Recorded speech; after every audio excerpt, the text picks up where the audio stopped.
अमरावतीच्या बडनेरा परिसरात गेल्या 8 दिवसापासून अंधाराचे साम्राज्य पसरले आहे। विश्वरत्न डॉक्टर बाबासाहेब आंबेडकर चौक ते बेघर निवारा केंद्रापर्यंतच्या मुख्य रस्त्यावरील पथदिवे बंद असल्याने नागरिकांची मोठी गैरसोय होत आहे। रात्रीच्या वेळी वाहतूक कोंडी, अपघाताचा धोका आणि सुरक्षेचा गंभीर प्रश्न बनला आहे। स्थानिक नागरिकांनी अनेकदा तक्रारी करूनही प्रशासनाकडून कोणतीही ठोस कारवाई झालेली नसल्याचा आरोप केला जात आहे। नेमकी काय आहे ही समस्या, पाहूया रिपोर्टमधून। अमरावती महानगरपालिका अंतर्गत येणारा बडनेरा झोन क्रमांक 3 परिसरातील विश्वरत्न डॉक्टर बाबासाहेब आंबेडकर चौक ते बेघर निवारा केंद्रापर्यंतच्या मुख्य रस्त्यावरील पथदिवे गेल्या 8 दिवसापासून बंद आहेत।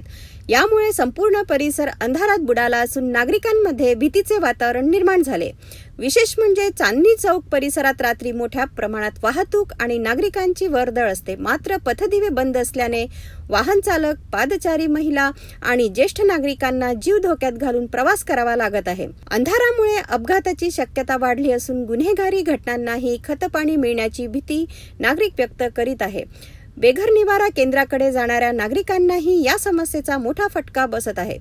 स्थानिक नागरिकांनी मनपा प्रशासन आणि महावितरणाकडे वारंवार तक्रारी केल्याचा दावा केला आहे, मात्र अद्याप कोणत्याही ठोस कार्यवाही न झाल्याने नागरिकांमध्ये संतापाचे वातावरण आहे।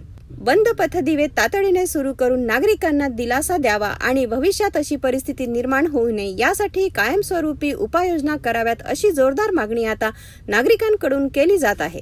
8 दिवसापासून अंधारात असलेल्या या प्रमुख मार्गाकडे प्रशासनाने तातडीने लक्ष देणे गरजेचे आहे। एखादी मोठी घटना घडल्यानंतर जाग येण्यापेक्षा वेळेत उपाययोजना करणे अधिक महत्त्वाचे ठरणार आहे। आता या नागरिकांच्या या मागणीची दखल प्रशासन कधी घेणार याकडे सर्वांचे लक्ष लागले आहे।